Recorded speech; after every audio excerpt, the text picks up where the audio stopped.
ಚಿಂತಾಮಣಿಯಲ್ಲಿ bus ಮತ್ತು ದ್ವಿಚಕ್ರ ವಾಹನಗಳಿಗೆ ಆಕಸ್ಮಿಕ ಬೆಂಕಿ. ಪೆಟ್ರೋಲ್ ಬಂಕ್ಗೆ ಬೆಂಕಿಯ ಅರಿವು ವ್ಯಾಪಿಸದಂತೆ ತಡೆಯುವಲ್ಲಿ ಅಗ್ನಿಶಾಮಕ ದಳ ಹಾಗೂ ಪೊಲೀಸರ ಯಶಸ್ವಿ ಕಾರ್ಯಾಚರಣೆ.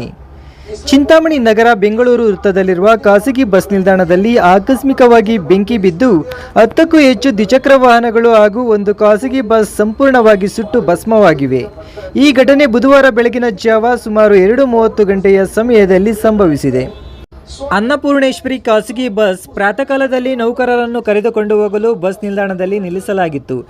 ಆದರೆ ಮಧ್ಯರಾತ್ರಿಯಲ್ಲಿ ಗಸ್ತು ಮಾಡುತ್ತಿದ್ದ 112 ವಾಹನದ ಪೊಲೀಸರು ದುರಂತವನ್ನು ಕಂಡು ತಕ್ಷಣ ಸ್ಥಳಕ್ಕೆ ಧಾವಿಸಿ ನೋಡಿದಾಗ ಖಾಸಗಿ ಬಸ್ಗೆ ಬೆಂಕಿ ಬಿದ್ದಿದ್ದು, ಅಲ್ಲೇ ಇದ್ದ ದ್ವಿಚಕ್ರ ವಾಹನಗಳ ಮೇಲೆ ಬೆಂಕಿ ಹರಿದಿರುವುದನ್ನು ಕಂಡು ಶಾಕ್ ಆಗಿ ತಕ್ಷಣವೇ ಸ್ಥಳೀಯ ಪೊಲೀಸ್ ಇಲಾಖೆ ಮತ್ತು ಅಗ್ನಿಶಾಮಕ ದಳದವರಿಗೆ ಮಾಹಿತಿ ನೀಡಿ ಸುಮಾರು 1.5 ಗಂಟೆ ಕಾಲ ಬೆಂಕಿಯನ್ನು ನಂದಿಸುವಲ್ಲಿ ಕಾರ್ಯಾಚರಣೆ ನಡೆಸಿದರು. ಅಗ್ನಿಶಾಮಕ ದಳವು ಶಿಡ್ಲಘಟ್ಟದಿಂದ ದೊಡ್ಡ ಅಗ್ನಿಶಾಮಕ ವಾಹನವನ್ನು ಕರೆಸಿ ಬೆಂಕಿಯನ್ನು ಸಮರ್ಥವಾಗಿ ನಂದಿಸುವಲ್ಲಿ ಯಶಸ್ವಿಯಾದರೂ ಸಹ ಖಾಸಗಿ ಬಸ್ ಮತ್ತು ಸುಮಾರು 10ಕ್ಕೂ ಹೆಚ್ಚು ವಾಹನಗಳು ಸುಟ್ಟು ಭಸ್ಮವಾದವು.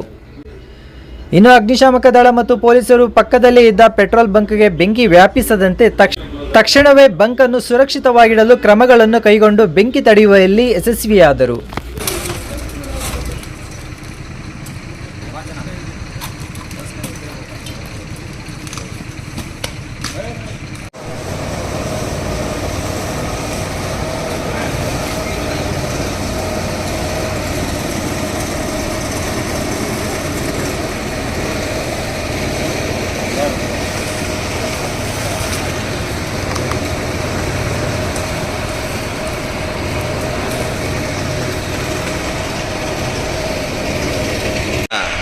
ಈಚೆ ಕಡೆ ಇದ್ದಾಗ ಸೇರಕ್ಕೆ ಸೌಂಡ್ ಆಗ್ತಾ ಇದೆ.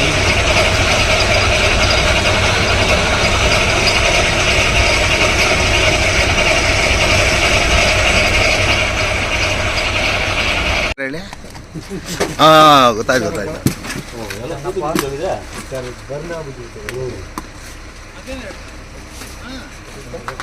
ಎಲ್ಲ ಓಪನ್ ಆಗಿಬಿಟ್ಟಿದೆ.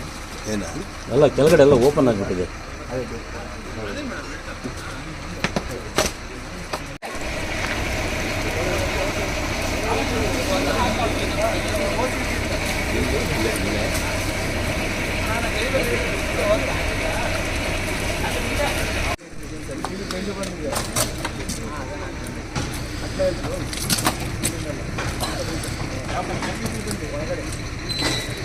ಅಲ್ಲ, ಇದು ಆ ಕಡೆಗೆ ಹೋಗುತ್ತೆ, ಅದು ಒಳಗಡೆ ಬರುತ್ತೋ, ಅದು ಒಳಗಡೆ ಬರ್ತದೆ.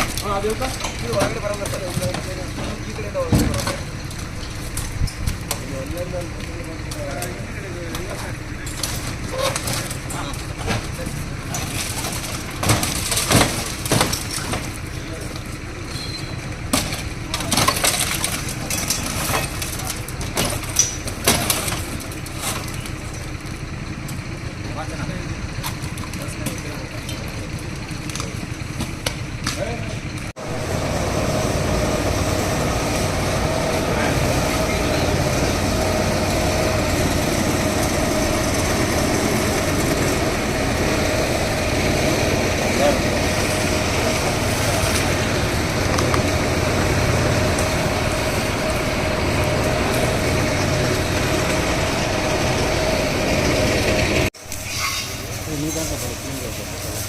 అది బాగుంది.